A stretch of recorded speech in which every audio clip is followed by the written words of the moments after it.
શકે છે, જે નિર્માણ કરી શકે કે પ્રલય લઈ શકે. બસ એવા વિદ્યાર્થીઓને શોધી રહ્યો છું. તમારી પીડા વિશે મેં છાપામાં વાંચ્યું. આ સમય એ છે કે જેમાં તમે લડો આ બેંક સામે. લડશો ને? આવો ગોડ નિકોસ ઉમેશ પર. ગામના પેલા જુવાનિયાઓ પુરુષો બધા ક્યાં ગયા? જે ઝુંબેશ પર નીકળવાના હતા, પલટવાર કરવાના હતા, પલટાઈ ગયા. હવે આજ છે. બેંકમાં જાઓ ને જુઓ કે ત્યાં કેટલા કાઉન્ટર છે, ત્યાં શું કામ થાય છે, કોણ બેસે છે. આ દરેક વિગત આપણી પાસે પહેલેથી હોવી જોઈએ. તેમ ગયો છું ને તો કાયદાના વાળી આસુ વરે જફા મારે. પરણતા પહેલા ધણીના તો જુઓ. ખોટું ઉદાહરણ પણ આ જોવું પડશે. કેટલા વાગ્યા? 9 વાગે. આખો દાડો બીજાના પૈસાના ગણીએ તો વળતરા ના થાય. એટલે છેવટે તો પૈસાની થૂક લગાડી બીજાને પધરાઈ દેવાના. જેમ અર્જુનને માત્ર ને માત્ર માછલીની આંખ દેખાતી હતી.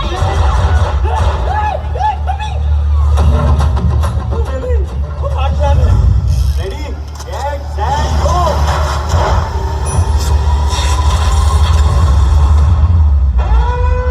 ચૂપચાપ હાથ ઊંચા કરીને બહાર આવી જાઓ. પોલીસે તમને ચારે બાજુથી ઘેરી લીધા છે. આપણે તો એક જ બાજુ છે. ઓ એક્ટિંગ. હવાર હોતી વાત જોવાની ના ભાઈ. માત્ર રાત્રે રાંધવાનું હે. હવે આ બધું તો નતું શીખવાડ્યું. હે મારી આખરી પરીક્ષા ના લેવાય.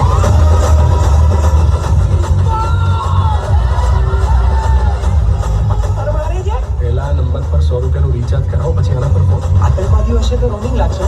એ તો એમને લાગશે ને. હા નહીં, એ તો કૂદીને આવે એટલે રિચાર્જ કરાવો ને.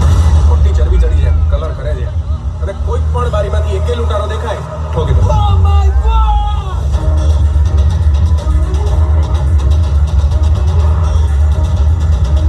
શું છે ખિસ્સામાં? ચપ્પુ. તો આપતા કેમ નથી? તે માગ્યું તું. હું તમને લેખિતમાં અરજી આપું અત્યારે. પણ આપણી બેંકનો તો આ જ નિયમ છે ને.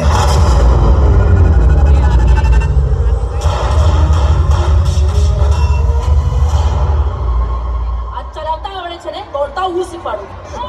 તો મની હાઈસ્ટની વચમાં દંગલ ચાલુ થઈ ગયું. Oh my God. કેવું લાગ્યું ટ્રેલર? ભાઈ મને તમારો રિસ્પોન્સ બી ગજબ લાગ્યો. Thank you so much. એક વાર સોની માટે પૂરી મૂવી માટે જોરદાર તાળીਆਂ તો બનતી હે ગાંધીનગર. ક્યાં વાત હે. તો ક્યારે મૂવી જોવા જવાનું છે ફરીથી? દિવાળીના દિવસે બોયફ્રેન્ડ ગર્લફ્રેન્ડ મમ્મી પપ્પા સહપરિવાર સાથે જોઈ શકો એવી કોમેડી ડ્રામા મૂવી છે. તો બધાએ જોવાની છે, રાઈટ પબ્લિક? ક્યાં વાત હે. ચડિયાટું ના હોય તો લાઈને જોવાનું, રાઈટ? આપણે એમની સાથે એક વિડીયો લઈએ, રાઈટ યશ?